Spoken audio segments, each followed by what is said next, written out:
Saudara-saudari, Injil kita pada hari ini diambil dari Injil Matius bab 8 ayat 23 sampai 27. Lalu Yesus naik ke dalam perahu dan murid-muridnya pun mengikutinya. Sekonyong-konyong mengamuklah angin ribut di danau itu sehingga perahu itu ditimbus gelombang, tetapi Yesus tidur. Maka datanglah murid-muridnya membangunkan dia, katanya, "Tuhan, tolonglah kita binasa." Ia berkata kepada mereka, "Mengapa kamu takut, kamu yang kurang percaya?" Lalu bangunlah Yesus menghardik angin dan danau itu, maka danau itu menjadi teduh sekali, dan heranlah orang-orang itu, katanya, "Orang apakah dia ini sehingga angin dan danau pun taat kepadanya?" Demikianlah sabda Tuhan.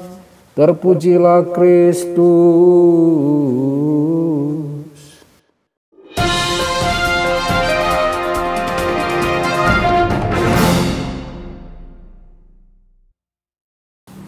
Saudara dan saudari terkasih dimanapun Anda berada, jumpa lagi dengan saya Romo Tedens dalam saluran Warta Kabar Sukacita.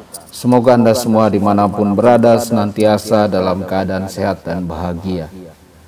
Mengapa Yesus membiarkan badai dalam hidup kita?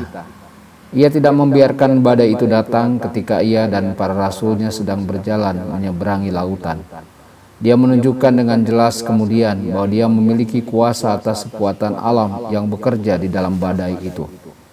Mengapa Ia tidak menggunakan kuasa itu sebelumnya sehingga badai itu tidak akan datang? Saudara-saudari, setidaknya satu alasan mengapa Allah membiarkan badai datang adalah karena badai memberikan kita kesempatan untuk mengenali Yesus dengan lebih baik. Di akhir perikop ini, setelah krisis berakhir, mereka berkata, "Orang macam apakah ini, angin dan laut pun taat kepadanya." Sampai pada titik ini, para pengikut Kristus telah menyaksikan hal-hal yang luar biasa. Penyembuhan yang luar biasa, pengusiran setan yang dramatis, dan khotbah yang penuh kuasa.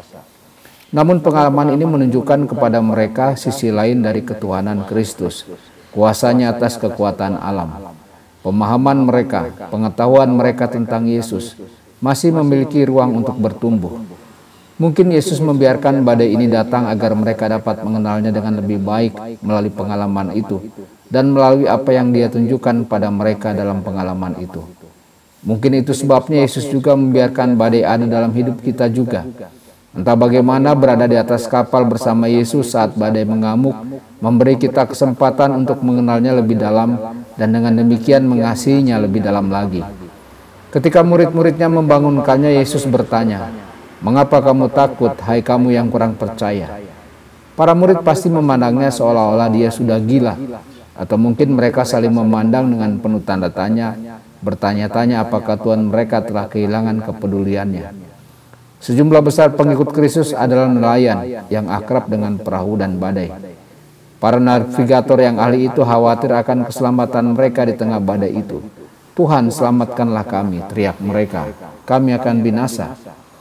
Dari sudut pandang manusia normal, situasi mereka jelas dan mengerikan. Tetapi Yesus tidak menghukum mereka karena gagal membuat penilaian manusiawi yang akurat terhadap situasi tersebut. Dia menantang mereka pada tingkat yang berbeda, yaitu tingkat iman. Semua pengajaran dan mujizat yang dilakukan Yesus memiliki satu tujuan, untuk membangkitkan iman para pengikutnya. Saudara-saudari, kita harus berjumpa dengan Yesus dan percaya kepadanya. Hanya dengan demikian kasih karunia-Nya dapat menembus dan mengubah kita. Ini karena Allah adalah pribadi yang nyata, sehingga hubungan kita dengannya haruslah didasarkan pada sesuatu yang lebih dari sekedar perhitungan matematis.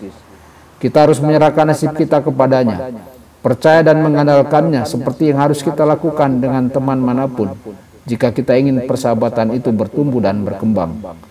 Yesus telah memberi kita semua banyak pengalaman langsung dan tidak langsung tentang kebaikan dan kepercayaannya. Seberapa dalam pengalaman-pengalaman itu telah memelihara iman kita. Reaksi kita selama badai kehidupan dapat menunjukkannya. Saudara-saudari, Yesus dan murid-muridnya berada di perahu yang sama. Yesus bukanlah juru selamat yang menebus kita dari kejauhan. Yesus ingin dekat dengan kita. Seluruh misteri Kristiani menyiarkan kebenaran yang menakjubkan itu. Dalam inkarnasi, Allah sendiri menjadi manusia dan berjalan bersama kita di dunia yang telah jatuh ini. Di atas kayu salib, Allah sendiri menyerap ke dalam tubuh dan jiwanya sendiri semua jenis penderitaan yang tidak dapat kita hindari dalam perjalanan hidup kita. Dia berjalan di jalanan berdebu di Galilea bersama murid-muridnya. Dia berbicara dengan Nikodemus di sekitar perapian di malam hari. Dia menjamah para penderita kusta dan menangis bersama mereka yang berduka. Di dalam Yesus, Allah menunjukkan kepada kita bahwa Dia sungguh-sungguh menyertai kita. Dia ada di dalam perahu kita. Yesus adalah Immanuel, Allah beserta kita. Masalahnya dari sudut pandang kita begitu mudah melupakan hal ini. Badai kehidupan membuat kita panik, kebisingan kehidupan menenggelamkan suara kebenaran. Gangguan-gangguan dalam hidup menghalangi pandangan kita akan gambaran yang lebih besar, seperti yang telah Tuhan nyatakan. Saudara-saudari, kapan kita akan memutuskan untuk hidup sesuai dengan kebenaran yang kita yakini? Kapan kita akan menerima kebenaran tentang kasih Allah yang tidak terbatas tanpa syarat dalam hidup kita? Tuhan Yesus memberkati dan menyertai Anda semua. Sabda Allah adalah kebenaran. Sabda Allah adalah kehidupan.